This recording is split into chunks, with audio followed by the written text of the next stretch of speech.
Hello, ladies and gentlemen. My name is David Bissig. I am team leader of Project Blacklight, and I'm here with my right-hand man, Austin. Hello, my name's Austin McComb, and I am exactly that, David's right-hand man. And today we're going to talk to you about a number of things, one of which being canon and just some stuff going on with the game, characters, planets, people, places, things, and just where we're at with the project, where we're going with the project, and just some cool information for you guys that we're going to bring to you via podcast today. Okay, folks, so first up on the objectives today is talking about Star Wars canon and how it applies to Knights of the Old Republic 3.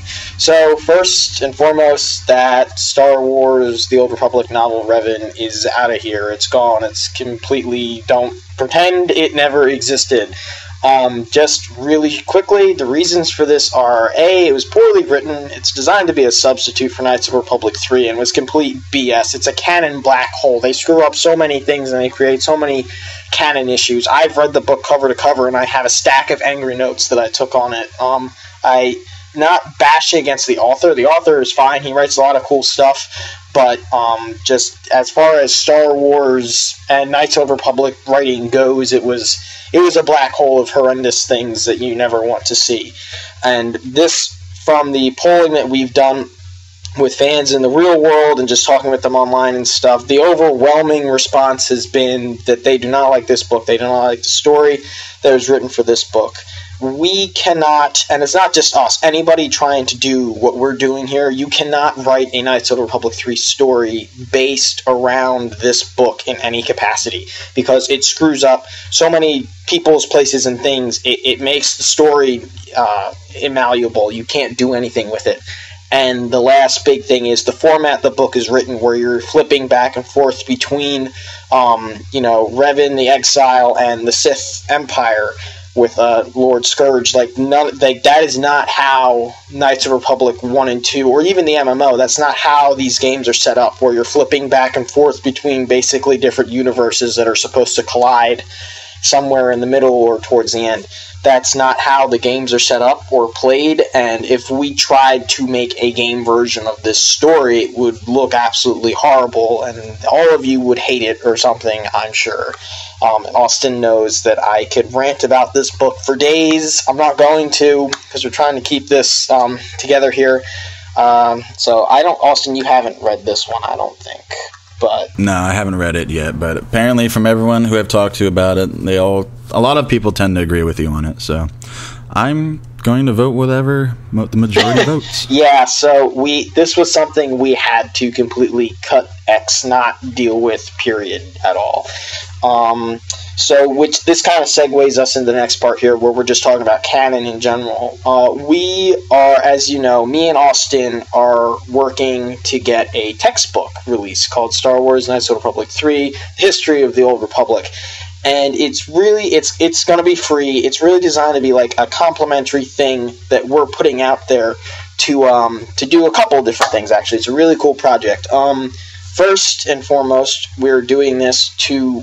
If you're brand new to this book, when completed, will take you basically up from the foundation of the forming of the Republic to the events of our game. And our game's backstory, of course, will definitely be packed in there and stuff.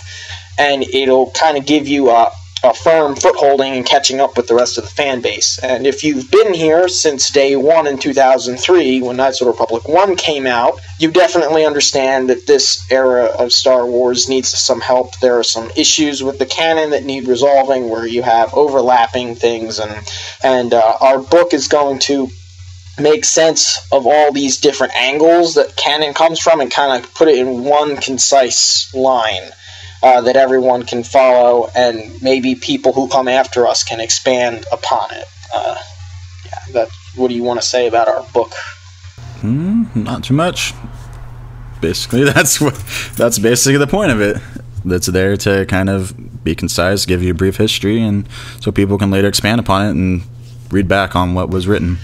Yeah, and I don't want anybody to think like we're writing things out. We're not really deleting anything. We're just kind of cleaning stuff up and shuffling a few things around. And I'm not talking like, okay, we're going to move the Mandalorian Wars 800 years back. Like, that's not what we're talking about. It's really more just by establishing a new firm line of canon that more works will be able to come out of this in the future. And just kind of to piggyback off of that, where Disney has just kind of said everything after Return of the Jedi is gone.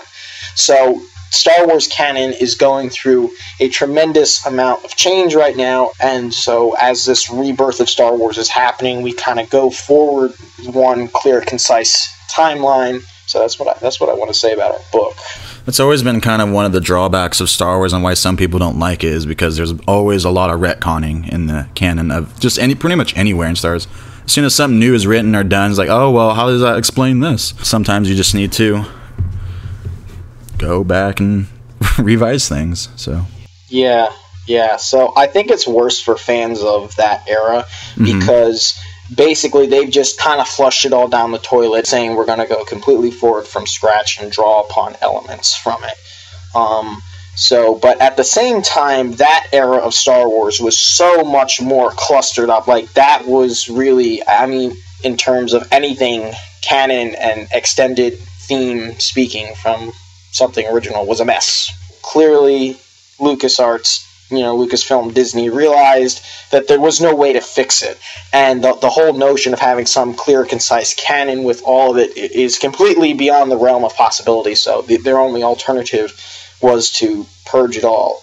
That pretty much sums it up for canon in terms of just what we wanted to go over with today. One more thing is the MMO. The MMO, of course, is still standing canon.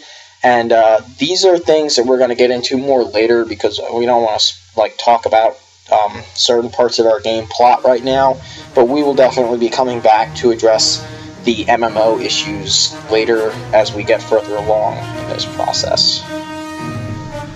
What else we'd like to talk about today is the iconic characters of KOTOR. Everyone knows now probably that we want to include T3M4, HK-47, and the Ebon Hawk because without them, it's not KOTOR. I mean, that is just as iconic as C-3PO, R2-D2, all your original trilogy characters and stuff. So we wanted to make sure that those characters and vehicles and some of the places, get input into KOTOR 3 because that's just hugely important. Yeah, because we found, with Star Wars, comic relief is definitely a huge part of Star Wars. You can't be too serious all the time, and characters like HK-47, I mean, you can't beat many of his meatbag quotes, and how he kind of interjects his own personal forte of violence into everything.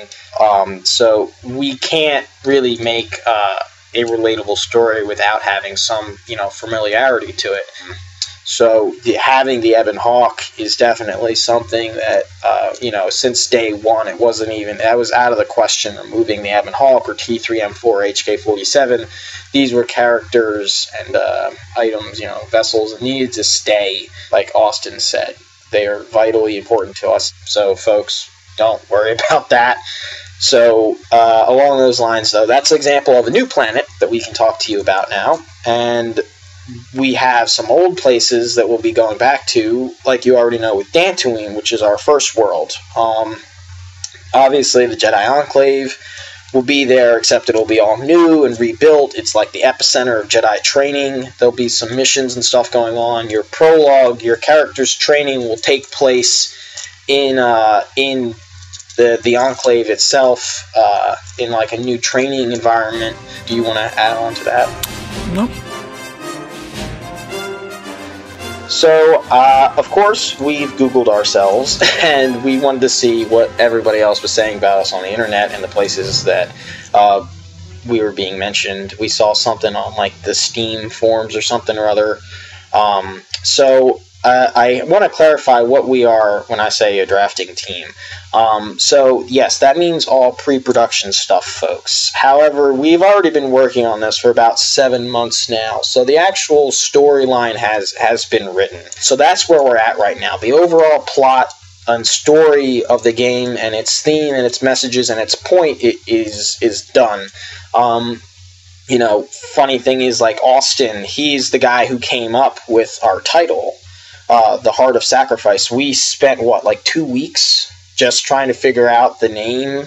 Yeah, like just trying to figure out the syllables and whatnot, just make sure it matches with other titles. Because Knights of the Republic is a long title in itself. So when you're trying to match that up with, like, because the original trilogy and the prequel is just like Star Wars, blah, blah, title. You know, KOTOR, it's like, oh, Star Wars and Knights of the Republic and the third title, like the Sith Lords for the second one. Like, okay, that's a short title.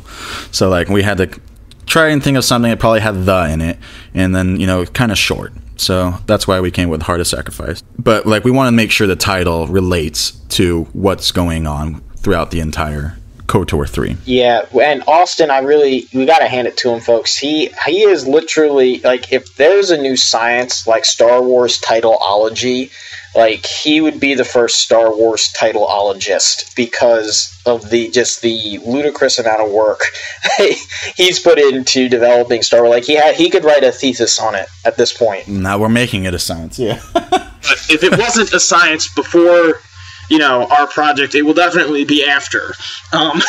So this, I really think, just goes to reflect just the painstaking amount of detail that's gone into this. Yes, we are a fan group of volunteers. However, we've been doing our homework. We've gone to conventions and study groups to learn how to do this, how the industry works. We are doing our damnedest best to be as serious as we can be about this project, because that's going to be vital to us going forward. So yes, the overall goal is when the draft is done, we would like to pitch the game, to get to Disney and EA Games. But that is far down the road, folks. Everybody who's working on our team here, and I just want to shout out to my team. This is great. Even though I guess I'm team leader, but everything I do would be useless without my team. And they've put forth so much hard work and so much amazing pieces of work and stuff. And I can't wait to show everybody some of the stuff that they're working on and have worked on.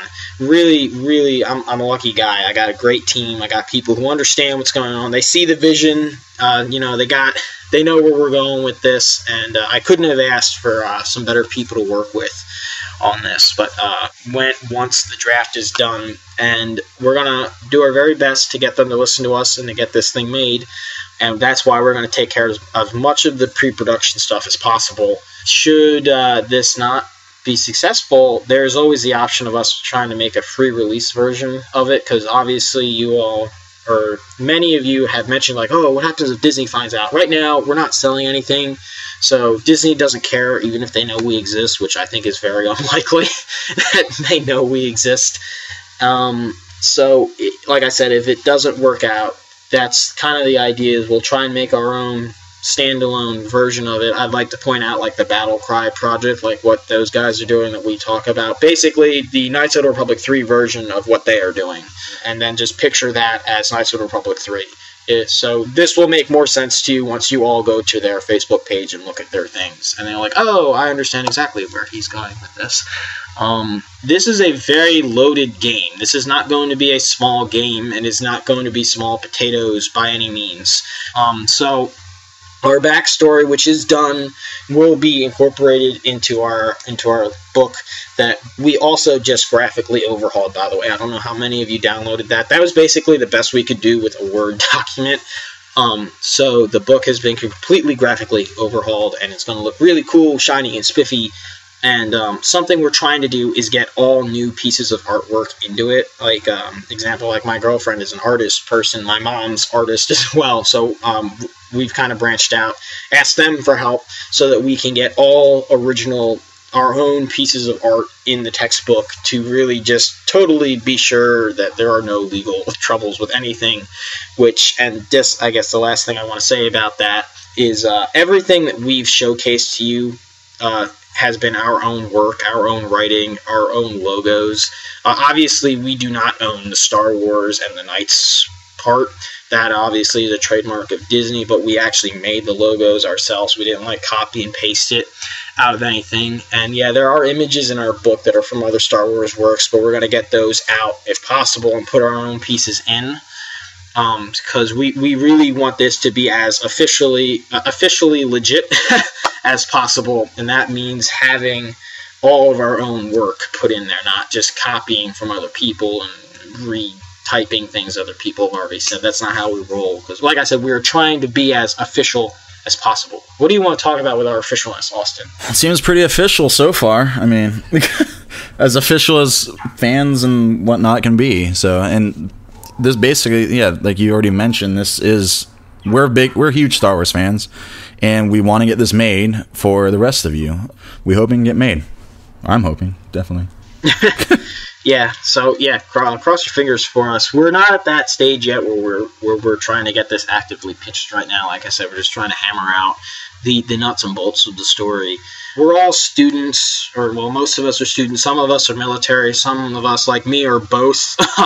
So, we have only so much free time that we can allot to this during the school year. Like, a lot of our work was done over winter break and last summer break. But we our hearts and souls are obviously in this. This is something we all care very much about, and we're just gonna keep doing our best to get stuff out to y'all, and I hope y'all enjoy it.